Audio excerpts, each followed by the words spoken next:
with our next NADA 2026 Affinitiv stage session with CEO Fireside Chat. We have CEO of Affinitiv, Sharon Kitzman, and our special guest, Brett Morgan, CEO of Morgan Automotive.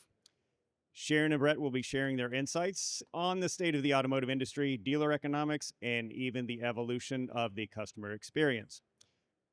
I want to welcome both of you to the stage and want to jump in with kind of your thoughts on state of the industry and what's different about running a dealership today compared to, say, 3 years ago. Well, I would say, our margins have compressed, but our costs haven't. And I heard a fellow dealer yesterday use the word, we're still COVID drunk. And I still think that, at least from a Morgan perspective, we're still fighting some poor behavior, um, and some bad habits that came from that period of time. For sure. And we're desperately trying to steer the ship back to a more fundamental, lifetime value of a customer, really talking about how do we become more relational, less transactional. Um, and we've always loved, fixed ops and, really using that as the engagement kind of proving grounds to build customer loyalty. Yeah. And Sharon, what would you say is fundamentally different? Yeah, I think, and we just did a workshop on the Gen Z buyer, and I think and Dean, you and I just spoke on the stage along these lines as well. And the financial pressures on the Gen Z buyer are very real. The economic uncertainty of that generation of that buyer and the political climate is very real and pressing on them, and the costs, as you said, not only in your business, but the cost of the vehicle continues to grow. Um, the used vehicles that they are faced with potentially purchasing, and less of those purchases being CPO vehicles. I just think it's all adding up to a lot of uncertainty of that buyer. And you're being faced with looking at potentially selling them a vehicle that has already been sold twice before, right? Yeah. It's a tricky maneuver for you and for them, and how they make that purchase happen. And they're looking at doing it from a cash perspective now more than financing as they have in the past. Yeah. We're desperately trying to, I think, streamline our enterprise and, make things more, easier for the customer. But, we still have a lot of headwinds on the, vehicle acquisition side and, trying to have, that lower cost of, inventory to yeah, to meet market demand's been extremely difficult. I mean, when I came up in this business 20 years ago, you're benchmarking your average used car cost somewhere around 12 to $14,000. And, in this environment, just based on what's produced and available, it's typically somewhere north of, 26, 27, $28,000, which is wild. Yeah. And I think a lot of the manufacturers have kind of, woken up to the part that, part of the SAR, part of the SAR is just going to walk away if they can't produce, inexpensive vehicles at lower price points that consumers want to have, that Right. consumers want to buy. Right. So it really is a fascinating time. And it's not something that moves at the speed that I think the consumer would want it to move. Hmm. Right. Hmm. Um, yeah. Yeah. So yeah, I think it'll be interesting. Maybe a tough couple of years. I think best case scenario is that 2026 is a lot like 2025 on the Yeah. on the best case scenario side. Yeah. And for some of the check for some of those dealers that are winning financially, what do you think they're doing differently? It's healthy fixed operations. Driving Yep. customer loyalty, a lot of engagement on the fixed op side. For us that might mean trying some new things, pickup and delivery, mobile service. We're doing a lot right now on the mobile service side, but mostly commercial. And I think there will be maybe a period in time where we have enough expertise where we can drive that to the retail level. Um, but yeah, healthy fixed operations, healthy F&I, those are kind of your insurance policies as a car dealer. And again, we're talking a lot more about experience than we ever have, which I Mm, think is really healthy yeah. because COVID, again, that supply was driven down and our margins were healthy. And I think the consumer felt taken for granted. Hmm. So, we're kind of having to be a little hat in hand, as we bring them back Yeah. and yeah, build that trust all over again. Yeah. It's interesting you said experience because I think we have some data that leans towards that as well. And I talk a lot to the manufacturers and they're trying to figure that out as well. On the experience side, rebuilding the trust, and you think about experience in the service environment, and what they're finding is now since COVID, a lot more of the professionals anyway have the work from anywhere, right, mentality. And so instead of getting the loaner or the rental or getting the shuttle to go back to work, they're Yeah. just working in your service lounge Yeah. with their laptop and your Wi-Fi. And so having all of those, opportunities to be able to do that, and also engaging with your service advisor, or your technician who has just taken the video of what's wrong with their vehicle so they can see that and truly re-engage with them on trust. Yeah, I don't think you can't underestimate how powerful I think the video MPI has been in our industry. And Absolutely. now it's, more or less the standard Mhm. of when a customer comes in to service with us. Um, I love seeing things from the consumer perspective. So when I do business with, Morgan stores, I tell them, treat me like you would, any other customer. And sometimes that's really good. And sometimes I, learn some things that are happening that, aren't so good. But, the video MPI, seamless communication, the ability to pay quickly online, access the invoice, all of that. I mean, it's like, um, you don't want to feel like you're, yeah, asking your customer to have to pick up the phone to order a pizza, right? Like, just that's not how, we Right. behave anymore. Right. So, and I would still say that our tech stack, this is a huge pain point, is still too clunky. There's still too many. I was telling somebody, earlier today, I'll shop a store and, I get a text message from the AI attendant. And then I get a text message, that's a custom response. And then I'm getting, a piece of remarketing that maybe I shouldn't be getting. And now you've got, 4 or 5 different channels of communication. That's a terrible experience. Right. That's not a good experience at all. So I think for us, trying to, hone those systems, whittle them down for a more seamless type of relationship, with the customer. Hmm. And it's for whatever reason, it's been a little bit more difficult to get there than I would have thought. Yeah. I want to go back to something you said about, it's not like ordering a pizza. It's also certainly not priced like a pizza, right? And I think, again, going back to some of the research that we have, consumer is willing to spend up to $10,000 to repair a vehicle versus purchase a new one right now. And they'll pay a premium for, I think a good experience and premium amenities. And Hmm. it's really more becoming the expectation.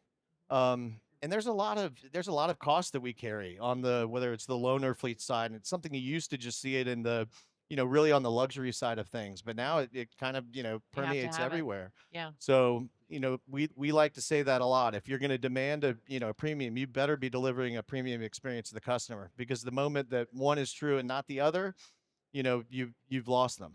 Hmm. Yeah. That's good. So then we add in the layer of AI. What do you think is the most practical application of AI and a use case for AI in the dealership? Yeah, I would say it's where it foundationally existed first. So I think Right. on the engagement side, I Yep. think AI is getting so much more enhanced at being able to drive contact rates and engagement and really keep the customer in the funnel. Um, so maybe that's not the sexiest answer in the world, but I think that's the truth. AI is, I think for me, it's kind of great that it's returning us back to some fundamentals in our business. So you think about it from like a search perspective, right? People are talking about reviews again, Hmm. which I think is, going to be very good for our business. Um, it's it's just fascinating to think that we live in a time where Google's market cap's under pressure because people are changing the way that they get information. I use ChatGPT on a daily basis Hmm. for all facets of my life, not just work, but Yeah, which we know is one of the references that is used, but Google is using ChatGPT as references. So those AI results are now feeding into it. So it's no longer SEO, it's AIO and yeah. GEO and yeah. But again, I love that it's being, kind of driving those conversations back to just, the things that we really used to talk about a lot, having a good relationship with your customer, but, driving, happy customers, to the review sites. And yeah, it reinvests in itself from an SEO perspective. And so it's kind of, as the Thai would say, same, but different. But, I'm looking forward to embracing that this year and making sure that we're doing everything we can as an auto group to stand out Hmm. from a yeah, foundational perspective. Yeah, and one of the things that I've been hearing is that dealers are really looking to get back to basics and try to simplify where they can simplify, leverage technology where it fits best to enhance that customer experience. Now, It, when you consider those things, how do you keep things efficient without losing that human experience and that touch that customers expect? yeah, I think you've got to kind of, meet the customer how they want to meet you, right? So there's, certain customers that just, they don't want to engage with AI. They want to engage with a human being, right? They're going to pick up the phone, and we need to, be staffed appropriately to be able to do that and meet those consumers. But there's other folks that, shoot, they would just love to Right. drop off the vehicle, throw the keys on the desk, interact with you, through text message and be done. Hmm. So, I think you still have to have the capacity to kind of do it all. But I do think we're also at this, this crux, this pivot point where the technology is getting, that's so good. We should be able to drive some personnel efficiencies in our business, either reduce, staff counts or reduce our costs. Um, I'm a firm believer that we're at an inflection point. Yep. I was talking to a dealer last night, and he said, it's interesting. Everywhere you look, it's AI, but it's not showing up in my financial statement, Yeah, right? it's like Yet. what's next? It's not, right? So it's the great thing that everyone's talking about, but I do think long term, we'll be able to drive some efficiencies and reduce costs utilizing, AI technology. Yep. Yeah. And Sharon, any thoughts? Yeah, it's like we're finding other things to fill the time, Yeah, right? yeah. We might be becoming more efficient, but we're just filling it with other Well, tasks. yeah, you think about it. You go to a car store today. Let's say you wanted to look at three different vehicles and you wanted, two different terms of leases. It might take a desk manager 5 to 10 minutes to put that proposal together if there's a trade-in involved, right? Well, with AI, that should be a presentation that might take seconds to generate, right? So it's, For sure. yeah, how can we use that to offer a better experience by taking into account valuing people's time. Right. That's something that the retail franchised retail business has been kind of, historically maybe terrible at, is valuing people's time. So I think that these tools, they can be big proponents of driving that. I do think that everything is getting faster though, and the expectation of the consumer is speeding up. And you mentioned texting earlier, and if you're going to respond to a consumer in the form of text, the expectation is it's immediate, right? If you're going to respond to them with a status update or even just from a communication perspective, the expectation of the consumer is that that's going to happen immediately. 100%. And that's the consistent mode of That's right. communication as well. That's right. So Sharon, what do you think when we talk about the customer experience? What do you think dealers have solved, but really they haven't solved at this point? Well, I think they've solved for the experience in the service drive with the amenities and the transparency. I think most of them have. Um, I think most of them have solved for the trust. I don't think they've really all solved for the process on the decline services and really capturing it and and following up on it for whatever reason, Yep. right? Especially if they are capturing the video or the image of something that truly does need to be repaired and it is declined for whatever reason, it does need to be repaired, So right? we use Drive Centric on the CRM side, and we've long pointed out that the industry's never really had a service CRM, a serviceable service CRM. But I see, like in the AIM tool with Drive Centric, I see that almost like the custom remarketing, right? With the it just has to be coming for service, right? And from a declined operations standpoint, you would think it would just be able to take that specific language and, put together a customizable, Hmm. offer to Hmm. that consumer and do it quickly. And, again, when a customer says no, there's only 4 and 5 different reasons, right? Right. They either think they don't need the service or they don't think you're price competitive. Right. And or they can't afford it. And Right. we've got a billion different tools to try to speak to those objections Right. and those concerns. Or time, maybe. Yeah, it could be. Time. Yeah, 100%, Mhm. 100%.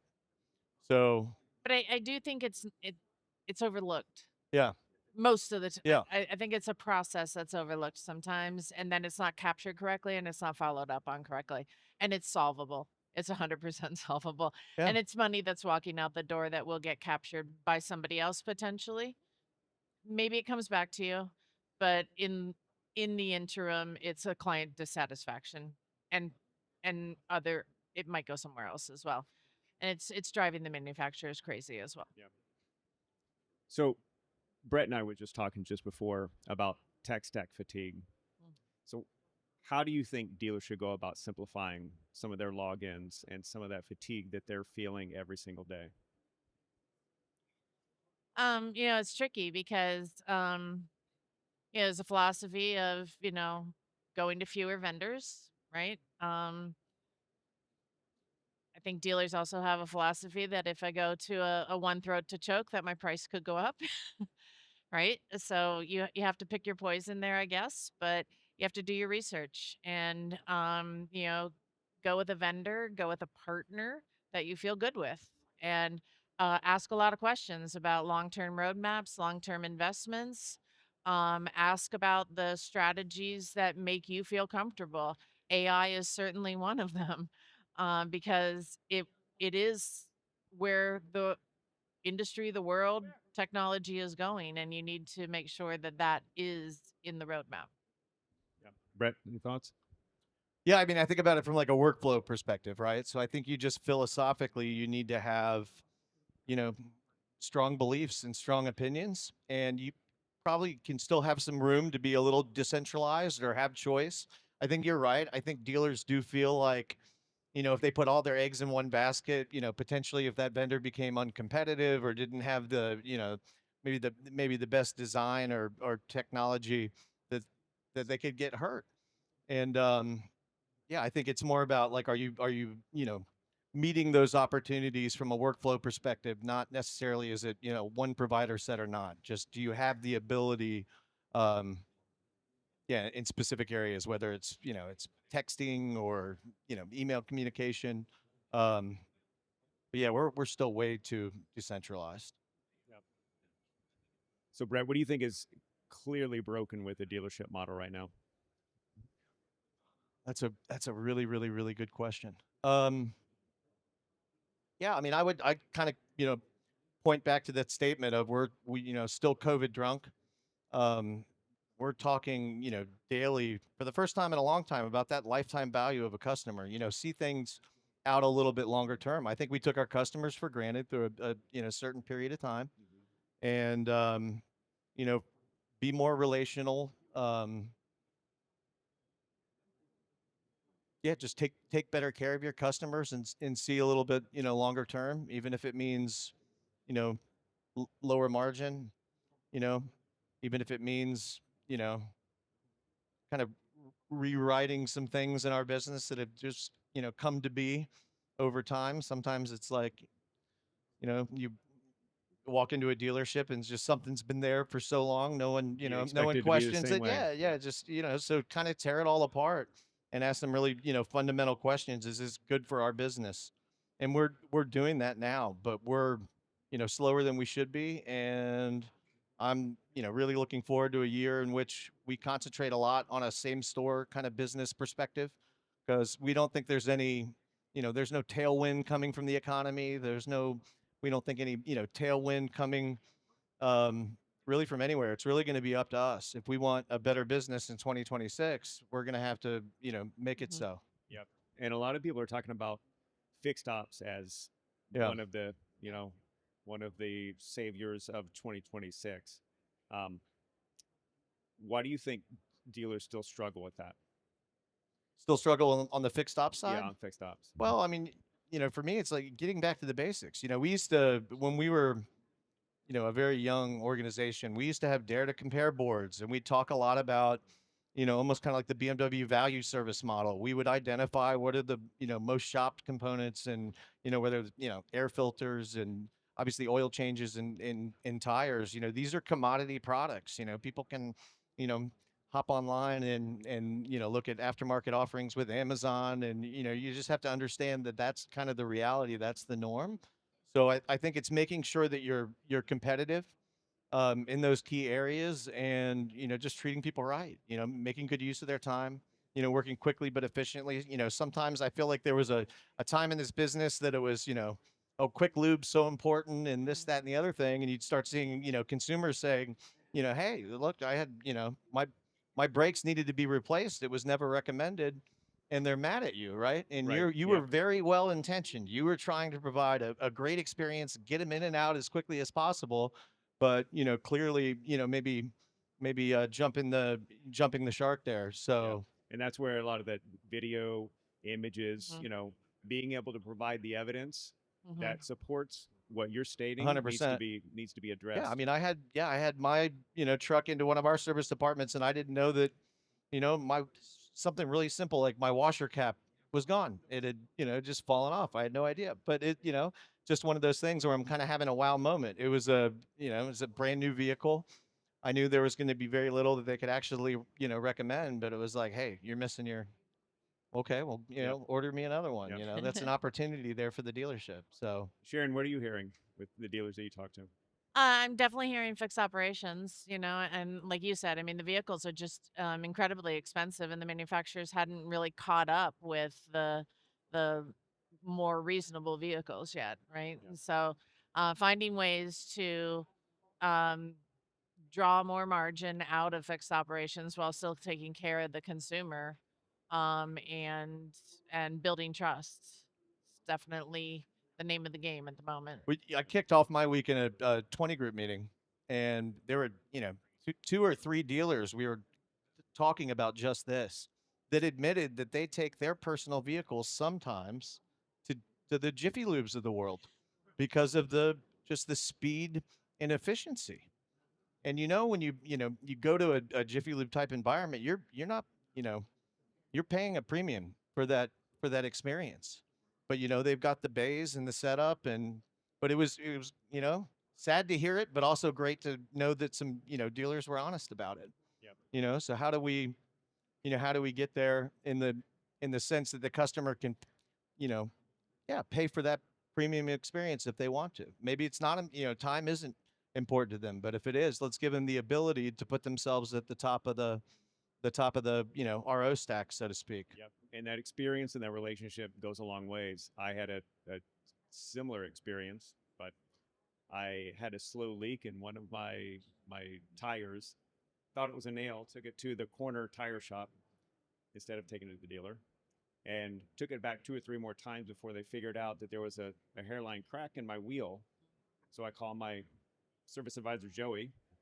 Joey says, yeah, you should have brought it to me first because I could have told you those wheels would have probably been cracked. And so I wasted, 3 days trying to figure that out. So that experience goes Hmm. a long ways. So, in final word for both of you, with all this change and pressure, especially the revenue and compression, what gives you optimism about the future of automotive in 2026? Sharon, I'll go to you first. Well, first of all, this is an incredibly resilient industry, and it's full of a lot of innovation at this show, a lot of technology, just a lot of great people, and so that's where I get my optimism from, right? Like it always has, it will come back stronger and better, and the consumer base will always be here for us. Yeah, I think for us, just returning to a more customer focus, a greater customer focus, being a better, more customer focused organization. That's the real opportunity, for us is, find out what our customers want and really, drive the win every single time that they engage with our dealerships. Um, but yes, yeah, automotive is extremely resilient. I think we joke all the time that, in the 60s and 70s, the average car store in the United States probably netted, 3% net to sales. Really not different today. But again, just taking, I think, better care of the customers. I think there's some opportunity um, to harbor some real loyalty there at the dealership level, which fundamentally has not always been the case, right? So, Yep.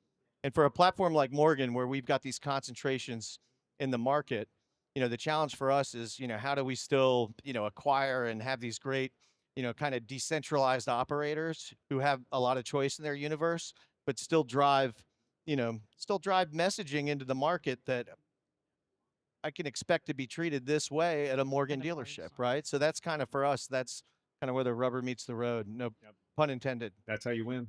Right. Yep. All right. Well, thank you both. I appreciate your time today. So, Thank you.